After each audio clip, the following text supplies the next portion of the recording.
ഓം നമോ നാരായണായ.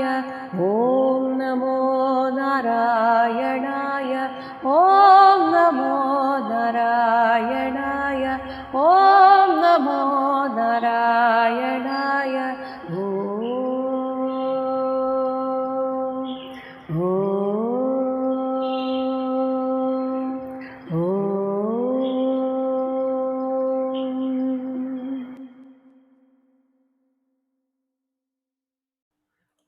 ശ്രീമദ് മഹാഭാഗവതം അഷ്ടമസ്കന്ധം അഷ്ടാദശോധ്യായഃ. 18ാമത്തെ അധ്യായത്തിൽ വാമനാവതാരത്തെക്കുറിച്ച് വർണ്ണിക്കുന്നു. ആദ്യത്തെ 3 ശ്ലോകങ്ങളെ കൊണ്ട് വാമന അവതാരം വർണ്ണിക്കുകയാണ്. ശ്രീ ശുക ഉവാച. ഇത്തം വിരിഞ്ജസ്തുത കർമ്മവീര്യ പ്രാദുർബഭൂവ അമൃതഭൂഹു അദിത്യാം ചതുർഭുജ ശംഖഗദാബ്ജചക്ര വിശങ്കവാസാ നളിനായതേക്ഷണ ശ്യാമാവതാതോ ഝഷരാജകുണ്ടല ത്യുഷോല്ലസ ശ്രീവദനാംബുജപ്പുമാൻ ശ്രീവത്സവക്ഷാ വലയാംഗദോല്ലസത് കിരീടകാഞ്ചീഗുണ ചാരുനൂപുര മധുവ്രത വ്രാത വിഘുഷ്ടയാ സ്വയാ വിരാജിത ശ്രീവനമാലയാ ഹരി പ്രജാപതേർവേശ്മതമ സ്വരോചിഷ വിനാശയൻ കണ്ഠനിവിഷ്ട കൗസ്തുഭഃ.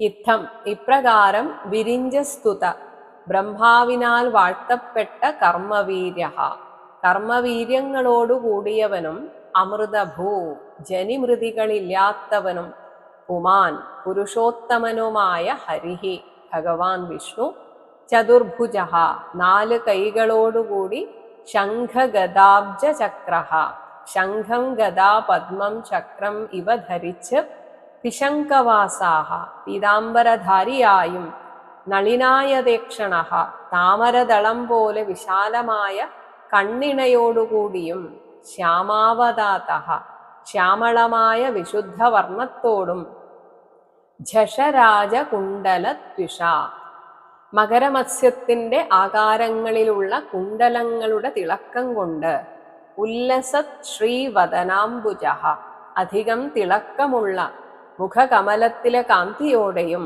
ശ്രീവത്സവക്ഷ ശ്രീവത്സത്താൽ അങ്കിതമായ തിരുമാറിടത്തോടുകൂടിയും വലയാംഗദോല്ലസത് കടകം തോൾവള എന്നിവയോടെ മിന്നിത്തിളങ്ങുന്ന കിരീട കാഞ്ചീഗുണ ചാരുനൂപുരഃ കിരീടം പൊന്നരഞ്ഞാൺ ഭംഗിയുള്ള കാൽത്തള എന്നീ ഭൂഷണങ്ങളോടുകൂടിയും മധുവ്രത വ്രാത വിഘുഷ്ടയ വണ്ടുകൾ കൂട്ടം ചേർന്ന് ശബ്ദമുഖരിതമാക്കിയിരിക്കുന്ന സ്വയാ ശ്രീവനമാലയ തൻ്റെ അഴകാർന്ന വനമാല കൊണ്ട് പ്രശോഭിതനായും കണ്ഠനിവിഷ്ട കൗസ്തുഭഃ കഴുത്തിലണിഞ്ഞ കൗസ്തുഭമണിയോടുകൂടിയും സ്വരോചിഷ സ്വദേഹകാന്തിയാൽ പ്രജാപതേഹ വേശ്മതഃ കശ്യപ പ്രജാപതിയുടെ ഗൃഹത്തിനകത്തുള്ള ഇരുളിനെ വിനാശയൻ അകറ്റിക്കൊണ്ട് അദിത്യാം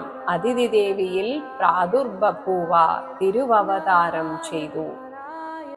നാരായണ നാരായണ നാരായണ നാരായണ നാരായണ നാരായണ 4 ദിശ പ്രസേതു സലിലാശയാഃ തഥാ പ്രജാ പ്രഹൃഷ്ടാ ഋതവോ ഗുണാന്വിതാഃ ദ്യൗരന്തരിക്ഷം ക്ഷിതിഃ അഗ്നിജിഹ്വാ ഗാവോ ദ്വിജാഃ സഞ്ജഹൃഷുർനഗാഃശ്ച.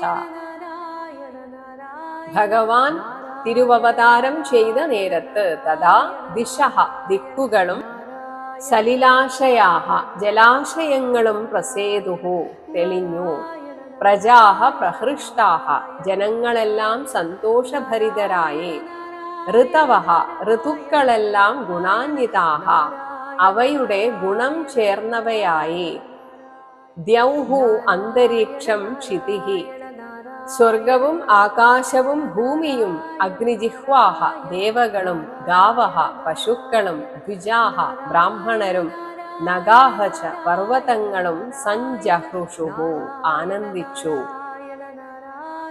വാമനമൂർത്തി അവതരിച്ച ആ ശുഭ മുഹൂർത്തത്തെ കുറിച്ച് പറയുന്നു. അഞ്ചാമത്തെ ശ്ലോകം. ശ്രോണായാം ശ്രവണദ്വാദശ്യാം മുഹൂർത്തെ അഭിജിതി പ്രഭുഃ സർവേ നക്ഷത്രതാരാദ്യാഃ ചക്രുഃ തജ്ജന്മ ദക്ഷിണം. ശ്രവണദ്വാദശ്യാം, ശ്രവണദ്വാദശി ദിവസം, അതായത് സംസ്കൃത മാസമായ ഭാദ്രപദ മാസം, ഇപ്പോൾ നടന്നുകൊണ്ടിരിക്കുന്ന ഈ മാസം, വെളുത്ത പക്ഷത്തിൽ തിരുവോണത്തോട് ചേർന്നു വരുന്ന ദ്വാദശി. ചിങ്ങമാസത്തിലെ തിരുവോണം വാമനമൂർത്തിയുടെ തിരുവവതാര ദിവസമാണ്. ശ്രോണായാം, തിരുവോണത്തിൽ ചന്ദ്രൻ നിൽക്കുമ്പോൾ, അഭിജിതി, അഭിജിത് എന്ന മുഹൂർത്തത്തിൽ പ്രഭുഃ ശ്രീ വാമനമൂർത്തി അവതരിച്ചു. നക്ഷത്ര താരാദ്യാഹ സർവേ, നക്ഷത്രങ്ങൾ, ഗ്രഹങ്ങൾ മുതലായ എല്ലാ ജ്യോതിർഗണങ്ങളും തജ്ജന്മ, ഭഗവാന്റെ ആ അവതാരത്തെ ദക്ഷിണം ചക്രുഃ, ശുഭാവഹമാക്കി ചെയ്തു. തിരുവോണം നക്ഷത്രത്തിന്റെ പ്രഥമ പാദം അഭിജിത്ത് എന്ന ഉപനക്ഷത്രമാണ്. മധ്യാഹ്നത്തെ സ്പർശിച്ചുകൊണ്ടുള്ള അതിന്റെ 2 നാഴിക നേരമാണ് അഭിജിത്ത് മുഹൂർത്തം. ഈ പുണ്യമുഹൂർത്തത്തിലാണ് വാമനമൂർത്തിയായി ഭഗവാൻ മഹാവിഷ്ണു ഭൂമിയിൽ അവതരിച്ചത്. ആറാമത്തെ ശ്ലോകം. ദ്വാദശ്യാം സവിതാ തിഷ്ഠൻ മധ്യം ദിനഗതോ നൃപ വിജയാ നാമ സാ പ്രോക്ത യസ്യാം ജന്മ വിദുർ ഹരേഹേ. ഹേ നൃപ, യസ്യാം, യാതൊരു ദ്വാദശ്യാം, ശ്രവണ ദ്വാദശി ദിവസം, ഹരേഹേ ജന്മ, ഭഗവാന്റെ വാമനാവതാരമുണ്ടായോ അത്, തസ്യാം അഹനി, അന്നേ ദിവസം പകൽ നേരത്താണ് ഉണ്ടായത് എന്ന് വിദുഹു, പറയപ്പെടുന്നു. സവിത, സൂര്യൻ അപ്പോൾ മധ്യന്തിനഗതഃ, മധ്യത്തിലേക്ക്, അതായത് പകലിന്റെ മധ്യത്തിലേക്ക്, ഉച്ചസമയം എത്തിച്ചേർന്ന് അങ്ങനെ അതിഷ്ഠത്, നിന്നിരുന്നു. ഇങ്ങനെ ഭഗവാൻ തിരുവവതാരം ചെയ്ത ആ ദ്വാദശി ദിവസം വിജയ, വിജയ എന്ന വിശേഷണത്തോടെ വിജയദ്വാദശിയായിട്ടും പ്രോക്ത, പറയപ്പെട്ടു വരുന്നു. ഏഴാമത്തെ ശ്ലോകം. ശംഖദുന്ദുഭയോ നേതുർ മൃദംഗപണവാനകാഃ ചിത്രവാദിത്രതൂര്യാണാം നിർഘോഷഃ തുമുലോ അഭവത്. ശംഖദുന്ദുഭയഃ, ശംഖ്, ചെണ്ടവാദ്യങ്ങൾ, മൃദംഗ പണവാനകഃ, പണവ ആനകാഃ, മൃദംഗം, തപ്പ്, പെരുമ്പറ മുതലായവ വാദ്യങ്ങളും നേതുഹു, ആ അന്തരീക്ഷത്തിൽ മുഴങ്ങി.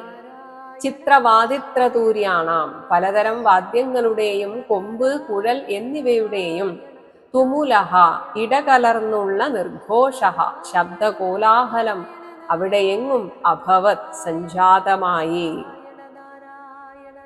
എട്ടാമത്തെ ശ്ലോകം.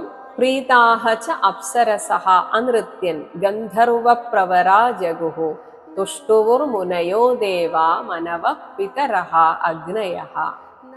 പ്രീതാഹ അപ്സരസഃ, സന്തുഷ്ടകളായ അപ്സര സ്ത്രീകൾ, അനൃത്യൻ, ആടുകയും, ഗന്ധർവപ്രവരാഹ, പ്രമുഖരായ ഗന്ധർവന്മാർ, ജഗുഃ ച, പാടുകയും ചെയ്തു. മുനയഃ ദേവാഃ മനവഃ പിതരഃ അഗ്നയഃ തുഷ്ടുവുഃ, മുനിമാരും ദേവന്മാരും മനുക്കളും പിതൃക്കളും അഗ്നികളും സന്തോഷിച്ചു, ഭഗവാനെ സ്തുതിച്ചു. 9, 10 ശ്ലോകങ്ങൾ. സിദ്ധവിദ്യാധരഗണാഃ സ കിം പുരുഷ കിന്നരാഃ ചാരണാഃ യക്ഷരക്ഷാംസി സുപർണാ ഭുജഗോത്തമാഃ ഗായന്തഃ അതിപ്രശംസന്തോ നൃത്യന്തോ വിബുധാനുഗാഃ അദിത്യാ ആശ്രമപദം കുസുമൈ സമവാകിരൻ. സിദ്ധവിദ്യാധരഗണങ്ങൾ, കിംപുരുഷ കിന്നരന്മാർ, യക്ഷരക്ഷാംസികൾ, സുപർണാഹ എന്ന ദിവ്യപക്ഷികൾ, ഭുജഗോത്തമാഹ ദിവ്യനാഗങ്ങൾ, ദേവാനുഗാഹ ദേവാനുചരന്മാർ, ഇവരെല്ലാം ഗായന്തഃ പാടിക്കൊണ്ടും, അതിപ്രശംസന്തഃ അത്യധികം പുകഴ്ത്തി സ്തുതിച്ചുകൊണ്ടും, നൃത്യന്തഃ നൃത്തം ചെയ്തുകൊണ്ടും, അതിഥ്യാഹ ആശ്രമപദം അതിഥിയുടെ ആശ്രമസ്ഥാനത്തെ കുസുമൈഹി സമവാകിരൻ പുഷ്പങ്ങൾ കൊണ്ട് അഭിവർഷിച്ചു. 11-ാമത്തെ ശ്ലോകം. ദൃഷ്ട്വാ അതിഥിഃ തം നിജഗർഭസംഭവം പരം പുമാംസം മുദമാപ വിസ്മിത ഗൃഹീതദേഹം നിജയോഗമായയാ പ്രജാപതിശ്ച ആഹ ജയ ഇതി വിസ്മിതാഃ.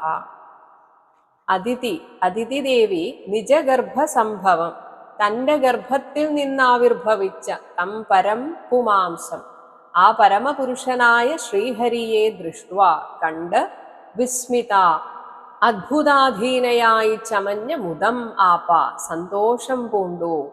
പ്രജാപതി കശ്യപ പ്രജാപതിയും നിജയോഗമായയാ തന്റെ സ്വാധീനത്തിലുള്ള യോഗമായ വൈഭവത്താൽ ഗൃഹീതദേഹം ഉടലെടുത്ത ആ ഭഗവാനെ കണ്ടപ്പോൾ വിസ്മിത അദ്ഭുതാധീനനായിട്ട് ജയ പ്രഭോ ജയിച്ചാലും ഇതി ആഹ ഇങ്ങനെ ഉച്ചരിച്ചു. ഭഗവാൻ തന്റെ യോഗവൈഭവം കൊണ്ടാണ് ഭൂമിയിൽ ഒരു ശരീരമെടുത്ത് വരുന്നത്. അങ്ങനെയുള്ള ആ ഭഗവാന്റെ യോഗമായ വൈഭവം കണ്ട് കശ്യപ പ്രജാപതി ജയിച്ചാലും എന്നിങ്ങനെ ഉച്ചരിച്ചു. 12ാമത്തെ ശ്ലോകം. യത്തദ്വപുർഭാതി വിഭൂഷണായുധൈ അവ്യക്തചിദുവ്യക്തമധാരയത് ഹരിഃ ബഭൂവ തേനൈവ സ വാമനോ വടുഃ സംപശ്യതോർദിവ്യഗതിഃ യഥാ നടഃ. അവ്യക്തചിത് ഹരിഃ അസ്പഷ്ടമായ ആ ചിത് പ്രകാശം തന്നെ, ചിത് പ്രകാശമായിരിക്കുന്ന ഭഗവാൻ ഭാതി വിഭൂഷണ ആയുധൈഹി തന്റെ പ്രകാശത്താലും ആഭരണങ്ങളാലും ആയുധങ്ങളാലും യത് തത് വ്യക്തം വപുഹു ആ മഹാവിഷ്ണുവിന്റെ പ്രസ്പഷ്ടമായ ശരീരത്തെ അധാരയത് ധരിച്ചിരുന്നുവോ തേനയേവ ആ ശരീരം കൊണ്ട് തന്നെ ദിവ്യഗതിഹി അദ്ഭുത ചേഷ്ടയോടുകൂടിയ സഹ അവിടുന്ന് സംപശ്യതോഹോ അച്ഛനമ്മമാരായി ഇപ്പോൾ ഇരിക്കുന്ന അതിഥിയും കശ്യപനും നോക്കി നിൽക്കെ തന്നെ നടഹ യഥ ഒരു നടൻ എങ്ങനെ പെട്ടെന്ന് വേഷം മാറുമോ അതുപോലെ വാമനഹ വടുഹു പൊക്കമില്ലാത്ത ഒരു കുമാരനായിട്ട് ബഭൂവ ഭവിച്ചു. ഭഗവാൻ തന്റെ ദിവ്യാഭരണങ്ങളോടുകൂടി മഹാവിഷ്ണുവിന്റെ ചതുർബാഹുവായ രൂപത്തിലാണ് അവതരിച്ചതെങ്കിലും തന്റെ അവതാര ഉദ്ദേശം പൂർത്തിയാക്കാനായിട്ട് ഒരു ബ്രാഹ്മണ രൂപത്തിൽ, അതും പൊക്കമില്ലാത്ത വാമനമൂർത്തിയായിട്ട് ഭഗവാൻ പെട്ടെന്ന് തന്റെ ശരീരത്തെ മാറ്റിയെടുത്തു. 13 തം വടും വാമനം ദൃഷ്ട്വാ മോദമാനാ മഹർഷയഃ കർമാണി കാരയാമാസു പുരസ്കൃത്യ പ്രജാപതിം. വാമനം പൊക്കമില്ലാത്ത തം വടും ആ കുമാരനെ ദൃഷ്ട്വാ കണ്ടിട്ട് മോദമാനാഹ സന്തുഷ്ടരായ മഹർഷയഃ മാമുനിമാർ പ്രജാപതിം പുരസ്കൃത്യ കശ്യപ പ്രജാപതിയെ മുൻനിർത്തി കർമാണി ജാതകർമ്മം മുതലായ വൈദിക ക്രിയകളെ കാരയാമാസുഹു ചെയ്യിച്ചു. ഒരു ബ്രാഹ്മണ കുലത്തിൽ ജനിച്ചതിനാൽ ഒരു ബ്രാഹ്മണ ബാലന് ചെയ്യേണ്ട എല്ലാ തരത്തിലുള്ള സംസ്കാര ക്രിയകളും ചെയ്തു. 14ാമത്തെ ശ്ലോകം. തസ്യ ഉപനീയമാനസ്യ സാവിത്രീം സവിത അബ്രവീത് ബൃഹസ്പതിർ ബ്രഹ്മസൂത്രം മേഖലാം കശ്യപഃ അദദാത്. ഉപനീയമാനസ്യ ഉപനയനം ചെയ്യപ്പെട്ടുകൊണ്ടിരുന്ന തസ്യ ആ വാമന വടുവിന് സവിത സൂര്യൻ സാവിത്രീം ഗായത്രി മന്ത്രത്തിന്റെ മറ്റൊരു പേരാണ് സാവിത്രി. ആ ഗായത്രി മന്ത്രത്തെ അബ്രവീത് ചൊല്ലിക്കൊടുത്തു. ബൃഹസ്പതിഹി ദേവഗുരു ബ്രഹ്മസൂത്രം യജ്ഞോപവീതവും പൂണൂൽ കശ്യപഃ കശ്യപ പ്രജാപതി മേഖലാം അരയിൽ കെട്ടുവാനുള്ള മഞ്ഞപ്പുൽ ചരട് അദദാത് നൽകി. 15 ദദൗ കൃഷ്ണാജിനം ഭൂമിർ ദണ്ഡം സോമോ വനസ്പതിഃ കൗവീനാച്ഛാദനം മാതാ ദ്യൗഹു ഛത്രം ജഗതഃ പതേഃ. ഭൂമിദേവി കൃഷ്ണാജിനം, കൃഷ്ണാജിനം മാൻതോൽ. വനസ്പതി വനങ്ങളുടെ അധിപനായ സോമദേവൻ. ദണ്ഡം പലാശദണ്ഡും. മാതാവായ അതിഥി കൗവീന ആച്ഛാദനം അരമറയ്ക്കാനുള്ള കൗപീന വസ്ത്രവും, ദ്യൗഹു അന്തരീക്ഷ ദേവത ഒരു ഓലക്കുട, ഛത്രം ഓലക്കുടയും, ജഗതപതേഹേ ലോകത്തിന്റെ പാലകനായി അവതരിച്ച ആ വാമനമൂർത്തിക്ക് ദദൗ കൊടുത്തു. 16 കമണ്ഡലും വേദഗർഭ കുശാൻ സപ്തർഷയോ ദദുഃ അക്ഷമാല മഹാരാജ സരസ്വതി അവ്യയാത്മനഃ. ഹേ മഹാരാജ, വേദഗർഭ ബ്രഹ്മദേവൻ കമണ്ഡലും ജലപാത്രവും, സരസ്വതി ബ്രഹ്മാണി അക്ഷമാലാം ജപമാലയും, സപ്തർഷയ സപ്തർഷികൾ കുശാൻ ദർഭകളും, അവ്യയാത്മനഃ ദദു നിർവികാര സ്വരൂപനായ ആ വാമനമൂർത്തിക്ക് സമ്മാനിച്ചു. 17 ശ്ലോകം. തസ്മാ തസ്മൈ ഇതി ഉപനീതായ യക്ഷരാട് പാത്രികാം അദാത് ഭിക്ഷാം ഭഗവതി സാക്ഷാത് ഉമാ അദാത് അംബികാ സതി. ഇതി ഉപനീതായ ഇപ്രകാരം ഉപനയിക്കപ്പെട്ട് കഴിഞ്ഞ തസ്മൈ ആ ബ്രഹ്മചാരിക്ക്, യക്ഷരാട് കുബേരൻ, പാത്രികാം ഭിക്ഷാപാത്രത്തെ അദാത്ത് പ്രദാനം ചെയ്തു, സതി സാധ്വീരത്നവും, അംബിക ലോകമാതാവും, സാക്ഷാത് ഭഗവതി സ്വയം അന്നപൂർണേശ്വരിയുമായ ഉമാദേവി ഭിക്ഷാം അദാത്ത് ഭിക്ഷയെയും പ്രദാനം ചെയ്തു. 18 സഹ ബ്രഹ്മവർച്ചസേന ഏവം സഭാം സംഭാവിതോ വടുഃ ബ്രഹ്മർഷിഗണ സഞ്ജുഷ്ടാം അത്യരോചത മാരിഷഃ. ഏവം സംഭാവിതഃ ഇങ്ങനെ എല്ലാവരാലും ആദരിക്കപ്പെട്ട് വിശിഷ്ടനായ, മാരിഷഃ സഹ വടുഃ വിശിഷ്ടനായ ആ ബ്രഹ്മചാരി വാമനമൂർത്തി, ബ്രഹ്മർഷിഗണ സഞ്ജുഷ്ടാം ബ്രഹ്മർഷി സമൂഹത്താൽ സംസേവിതമായ സഭാം സദസ്സിനെ, ബ്രഹ്മവർച്ചസേന തൻ്റെ ബ്രഹ്മതേജസ്സുകൊണ്ട്, അത്യരോചത കൂടുതൽ പ്രകാശമാനമാക്കി. 19 സമിദ്ധം ആഹിതം വന്ധ്യം കൃത്വാ പരിസമൂഹനം പരിസ്ഥീര്യ സമഭ്യർച്ച്യ സമിദ്ഭിഃ അജുഹോത് ദ്വിജഃ. ഉപനയന സംസ്കാരത്താൽ ഒരു ദ്വിജനായി ഭവിച്ച വാമനമൂർത്തി, ആഹിതം കുണ്ടത്തിൽ സ്ഥാപിച്ച്, സമിദ്ധം മേലേരിയിട്ട് കത്തിച്ച, വന്ധ്യം അഗ്നിയെ, പരിസമൂഹനം കൃത്വാ ചുറ്റും ജലം തൂവി മെഴുകി തുടച്ച്, പരിസ്ഥീര്യ എല്ലായിടത്തും ദർഭ വിരിച്ച്, ചുറ്റിലും ദർഭ വിരിച്ച്, സമഭ്യർച്ച്യ ജലഗന്ധ പുഷ്പ അക്ഷതങ്ങളാൽ ആരാധിച്ച്, സമിദ്ഭിഹി ചമതക്കോലുകൾ കൊണ്ട്, അജുഹോത് ഹോമിച്ചു. ഇത് ഓരോ ബ്രാഹ്മണനും ആചരിക്കേണ്ട ഒരു ക്രിയയാണ്. 20 ശ്ലോകം. ശ്രുത്വാ അശ്വമേധൈഃ യജമാനം ഊർജിതം ബലിം ഭൃഗൂണാം ഉപകൽപിതൈഃ തതഃ ജഗാമ തത്ര അഖിലസാരസംഭൃതോ ഭാരേണ ഗാം സന്നമയൻ പദേ പദേ.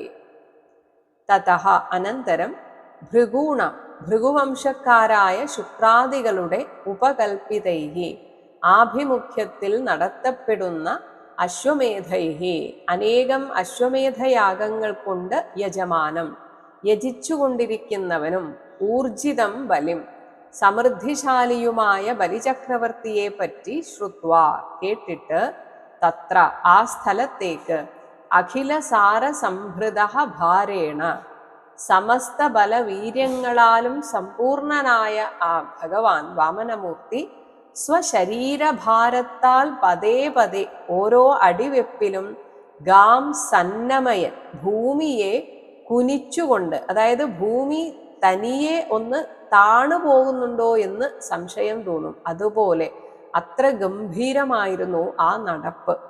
കാണുമ്പോൾ ഒരു കുറിയ രൂപമാണെങ്കിലും ഈ സമസ്ത പ്രപഞ്ചത്തിൻ്റെയും ഭാരം വഹിച്ചുകൊണ്ട് നടക്കുന്നതിനാൽ ഭഗവാന്റെ ഓരോ കാൽവെപ്പിലും ഈ ഭൂമി ഒന്ന് കുനിഞ്ഞുപോയി. അങ്ങനെ ഭൂമിയെ കുനിച്ചുകൊണ്ട് ജഗാമ യാത്രയായി. മഹാബലിയാണ് അപ്പോൾ അസുരന്മാരുടെ രാജാവ്. ആ സമയത്താണ് മഹാബലി ഒരു അശ്വമേധയാഗം നടത്തുന്നുണ്ട് എന്ന് കേട്ടത്. അങ്ങനെ ആ സ്ഥലത്തേക്ക് വാമനമൂർത്തി യാത്രയായി. 21 ശ്ലോകം. തം നർമ്മദായാഃ തട ഉത്തരേ ബലേഃ യഃ ഋത്വിജഃ തേ ഭൃഗുകച്ഛ സംജ്ഞകേ പ്രവർത്തയന്തോ ഭൃഗവഃ ക്രതൂത്തമം വ്യചക്ഷത ആരാത് ഉദിതം യഥാ രവിം. നർമ്മദായാഃ ഉത്തരേ തടേ, നർമ്മദാ നദിയുടെ വടക്കേ കരയിലുള്ള ഭൃഗുകച്ഛ സംജ്ഞകേ, ഭൃഗുകച്ഛം എന്നു പേരായ പുണ്യസ്ഥലത്ത് ബലേഹേ മഹാബലിയുടെ ഋത്വിജഃ ഋത്വിക്കുകളായി ക്രതൂത്തമം മഹായജ്ഞത്തെ പ്രവർത്തയന്തഃ നടത്തിച്ചുകൊണ്ടിരിക്കുന്ന ഭൃഗവഃ ഭൃഗുവംശ ബ്രാഹ്മണർ യേ ആരെല്ലാമായിരുന്നുവോ തേ അവർ ആരാത്ത് സമീപത്തിൽ തന്നെ ഉദിതം ഉദിച്ചുയർന്ന രവിം യഥ സൂര്യനെ പോലെയുള്ള തം ആ ബ്രഹ്മചാരിയെ വ്യചക്ഷത നിരീക്ഷിച്ചു. ഇവിടെ മഹാബലി യാഗം നടത്തുന്നത് നർമ്മദയുടെ വടക്കേ കരയിലുള്ള ഭൃഗുകച്ഛം എന്നു പേരായ പുണ്യസ്ഥലത്ത് വെച്ചാണെന്ന് വളരെ കൃത്യമായി പറയുന്നു. എങ്ങനെയാണ് മഹാബലി കേരളം ഭരിച്ചിരുന്ന രാജാവായിരുന്നു എന്ന് അറിയപ്പെട്ടത് എന്നത് വളരെ അതിശയമാണ്. കാരണം കേരളത്തിൽ കൂടെ നർമ്മദാ നദി ഒഴുകുന്നില്ല. അതാണ് ഒന്നാമത്തെ കാര്യം. ഭൃഗുകച്ഛം എന്നു പേരിൽ ഒരു സ്ഥലവും കേരളത്തിൽ ഇല്ല. അത് പണ്ടും അങ്ങനെ ഒരു സ്ഥലം ഉണ്ടായിരുന്നതായിട്ട് ആരും പറഞ്ഞു കേട്ടിട്ടില്ല. അപ്പോൾ മഹാബലി കേരളം എന്ന ഒരു ചെറിയ സംസ്ഥാനം അല്ലെങ്കിൽ അന്നത്തെ ആ പ്രദേശം ഭരിച്ചിരുന്ന രാജാവായിരുന്നില്ല എന്നതിൻ്റെ പ്രധാന തെളിവ് തന്നെ ഇതാണ്. നർമ്മദാ നദിയുടെ വടക്കേ കരയിലുള്ള ഭൃഗുകച്ഛം എന്ന പേരുള്ള ആ സ്ഥലത്ത് വെച്ചാണ് ഈ യാഗം നടന്നത്. ആ യാഗഭൂമിയിൽ വെച്ചാണ് നമ്മൾ ഇപ്പോൾ പറഞ്ഞുകൊണ്ടിരിക്കുന്ന ഈ പാതാളത്തിൽ ചവിട്ടിത്താഴ്ത്തി, അതങ്ങനെയല്ല, പക്ഷെ അങ്ങനെയൊക്കെ പറയുന്ന കാര്യം സംഭവിച്ചത്. ആ കഥയൊക്കെ നമുക്ക് പിന്നാലെ കാണാം, എന്താണ് ശരിക്കും സംഭവിച്ചത്. അപ്പോൾ ഇതെങ്ങനെയൊക്കെയോ തെറ്റിദ്ധരിക്കപ്പെട്ടതാണ്. യഥാർത്ഥത്തിൽ തിരുവോണം എന്നത് വാമനമൂർത്തിയുടെ ജന്മദിവസമാണ്. തേജസ്വിയായ വാമനമൂർത്തിയെ കണ്ട് എല്ലാവരും അതിശയിച്ചു എന്ന് പറയുന്നു 22 ശ്ലോകം. ഋത്വിജോ യജമാന സദസ്യാ ഹതത്വിഷോ വാമന തേജസാ നൃപ സൂര്യ കില ആയാതി ഉത വാ വിഭാവസുഹു സനത്കുമാരോ അഥ ദിദൃക്ഷയാ ക്രതോഹോ. ഹേ നൃപ, തേ ഋത്വിജഃ ആ ഋത്വിക്കുകളായ ആചാര്യന്മാരും യജമാനഃ യജമാനനായ മഹാബലിയും സദസ്യാഹ സദസ്യരും വാമന തേജസ വാമനമൂർത്തിയുടെ തേജസ്സിനാൽ ഹതത്വിഷഃ ഇവരുടെയൊക്കെ കാന്തി ഇല്ലാത്തതായി തീർന്നു, കാന്തി അറ്റവരായി ഭവിച്ചു. ഇവരൊക്കെ സംശയിക്കുകയാണ്, ക്രതോഹോ ദിദൃക്ഷയ ഈ യജ്ഞം നേരിട്ട് കാണുവാൻ സൂര്യഃ കില ആയാതി സൂര്യൻ തന്നെ വന്നതാണോ, ഉതവാ വിഭാവസുഹു ഇനി അതല്ലെങ്കിൽ അഗ്നിദേവനാണോ, അഥ സനത്കുമാരഃ ഇനിയിപ്പോൾ സനത്കുമാരന്മാരിൽ ഒരാളാണോ വന്നത്. ഇങ്ങനെ അവർ പലതരത്തിൽ ഊഹിച്ചു തുടങ്ങി. 23 ശ്ലോകം. ഇത്തം സശിഷ്യേഷു ഭൃഗുഷു അനേകഥ വിതർക്യമാണോ ഭഗവാൻ സ വാമനഃ ഛത്രം സദണ്ഡം സജലം കമണ്ഡലും വിവേശ ബിഭ്രത് അയമേധവാടം. ഇത്തം ഈ വിധം സശിഷ്യേഷു ശിഷ്യസമേതരായ ഭൃഗുഷു ഭാർഗവന്മാർക്കിടയിൽ അനേകഥ പലതരത്തിൽ വിതർക്യമാണഃ ഊഹിച്ചുകൊണ്ടിരുന്ന സഹ വാമനഃ ആ വാമനമൂർത്തിയായ ഭഗവാൻ സദണ്ഡം തൻ്റെ ദണ്ഡിനോടുകൂടെ ഛത്രം കുടയെയും സജലം ജലത്തോടുകൂടിയുള്ള കമണ്ഡലും ആ ജലപാത്രത്തെയും ബിഭ്രത് ധരിച്ചുകൊണ്ട് ഹയമേധവാടം അശ്വമേധയാഗം നടത്തുന്ന വേദിയിലേക്ക് വിവേശ പ്രവേശിച്ചു. 24-25 ശ്ലോകങ്ങൾ ഒരുമിച്ച് പറയുന്നു. മൗഞ്ച്യാ മേഖലയാ വീതം ഉപവീത അജിനോത്തരം ജട്ടിലം വാമനം വിപ്രം മായാമാണവകം ഹരിം പ്രവിഷ്ടം വീക്ഷ്യ ഭൃഗവ സ ശിഷ്യാഹ തേ സഹ അഗ്നിഭിഃ പ്രത്യഗൃഹ്ണൻ സമുത്ഥായ സംക്ഷിപ്താഹ തസ്യ തേജസ. മൗഞ്ച്യ മുഞ്ഞപ്പുല്ലുകൊണ്ട് പിരിച്ചുണ്ടാക്കിയ മേഖലയാ, മേഖലച്ചരടുകൊണ്ട് വീതം അരയിൽ ചുറ്റിക്കെട്ടിയവനും ഉപവീത അജിനോത്തരം പൂണൂൽ പോലെ ഇടത് തോളിൽ നിന്ന് വലതു പാർശ്വത്തിലേക്കിട്ട കൃഷ്ണാജിനമാകുന്ന ഉത്തരീയത്തോടു കൂടിയവനും ജടിലം ജടാധാരിയും വാമനം പൊക്കം കുറഞ്ഞവനും വിപ്രം ബ്രാഹ്മണനും മായാമാണവകം മായാവൈഭവത്താൽ ബ്രഹ്മചാരി വേഷം ചമഞ്ഞിട്ടുള്ളവനുമായ ഹരിം ശ്രീഹരിയെ പ്രവിഷ്ടം യജ്ഞവേദിയിലേക്ക് കയറി വന്നത് വീക്ഷ്യ കണ്ടിട്ട് തസ്യ തേജസ ആ ഭഗവാന്റെ തേജസ്സിനാൽ സംക്ഷിപ്താഹ ചുളുങ്ങിപ്പോയ സശിഷ്യാഹ ശിഷ്യസമേതരായ തേ ഭൃഗവഹ ആ ഭൃഗുവംശജൻ ഭൃഗുവംശത്തിൽ പിറന്ന അവർ അഗ്നിഭിഹി ത്രേതാഗ്നികളോട് കൂടെ സമുത്ഥായ എഴുന്നേറ്റ് പ്രത്യഗൃഹ്ണൻ സ്വീകരണം നൽകി. എല്ലാം വളരെ യാന്ത്രികമായി സംഭവിക്കുകയാണ്. അതാണ് 26-ാമത്തെ ശ്ലോകം. യജമാന പ്രമുദിതോ ദർശനീയം മനോരമം രൂപാനുരൂപ അവയവം തസ്മൈ ആസനമാഹരത്. ദർശനീയം കാണാൻ കൗതുകമുള്ളതും മനോരമം മനസ്സിനെ ആനന്ദിപ്പിക്കുന്നതും രൂപാനുരൂപ അവയവം ചെറിയ ആകൃതിക്ക് ചേർന്ന അവയവ സന്നിവേശത്തോടു കൂടിയവനുമായ ആ വടുവിനെ കണ്ടിട്ട് പ്രമുദിതഃ സന്തോഷം വളർന്ന യജമാനഃ യാചകനായ ബലി തസ്മൈ ആസനം ആഹരത് അദ്ദേഹത്തിന് ഒരു ഇരിപ്പിടം ഇട്ടുകൊടുത്തു. 27 സ്വാഗതേന അഭിനന്ദ്യാഥ പാദൗ ഭഗവതോ ബലിഃ അവനിജ്യ അർച്ചയാമാസ മുക്തസംഗ മനോരമം.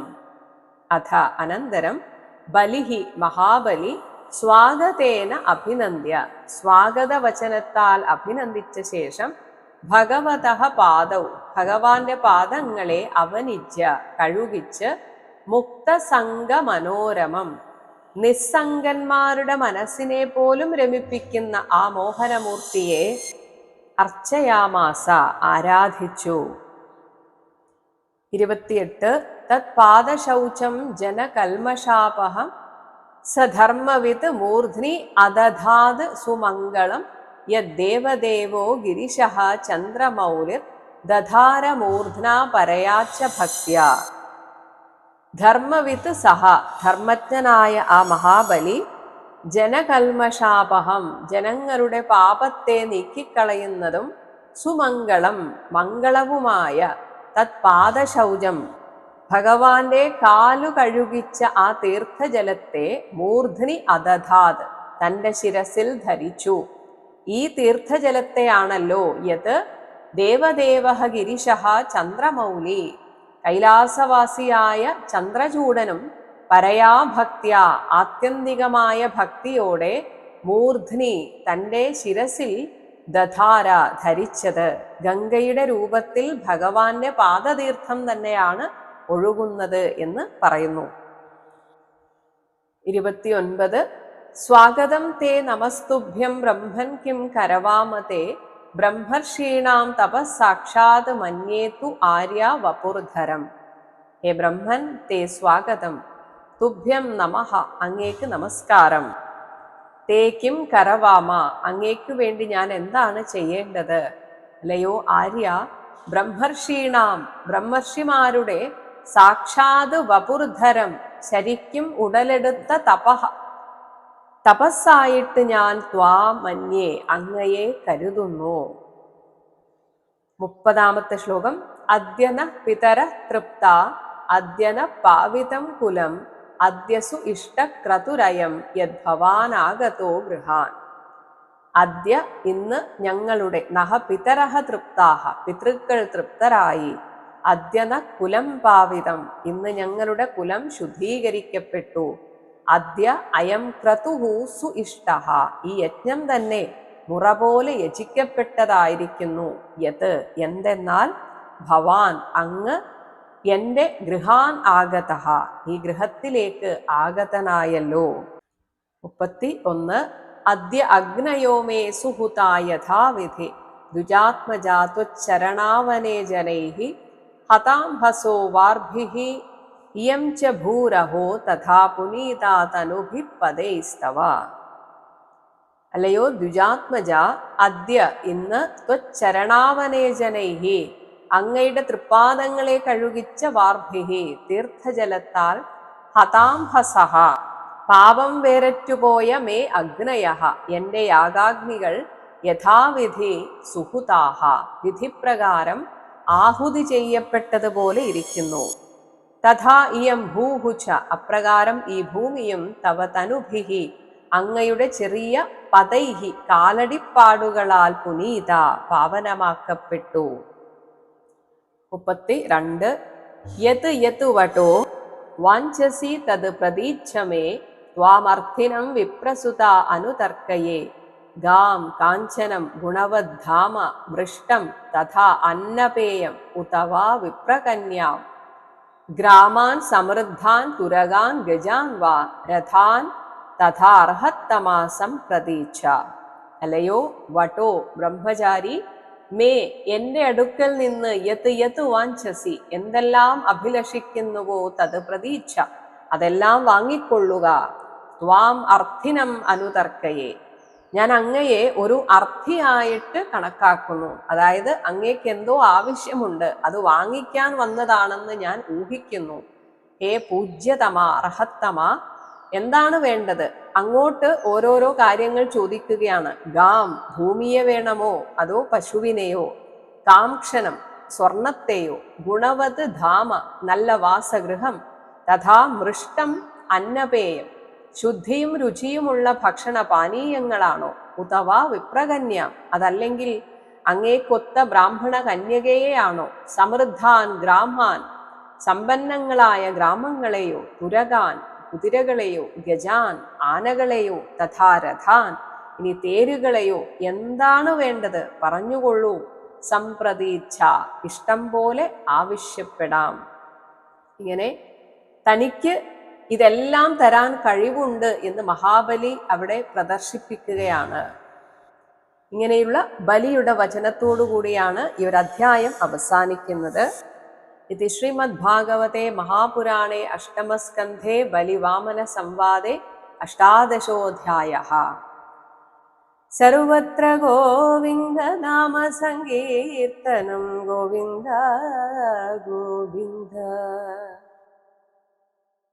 ഹരേ രാമ ഹരേ രാമ ഹരേ രാമ രാമ ഹരേ കൃഷ്ണ ഹരേ കൃഷ്ണ ഹരേ കൃഷ്ണ കൃഷ്ണ ഹരേ രാമ ഹരേ രാമ ഹരേ രാമ രാമ ഹരേ കൃഷ്ണ ഹരേ കൃഷ്ണ ഹരേ കൃഷ്ണ കൃഷ്ണ ഹരേ രാമ രാമ ഹരേ കൃഷ്ണ കൃഷ്ണ ഹരേ രാമ രാമ ഹരേ കൃഷ്ണ കൃഷ്ണ.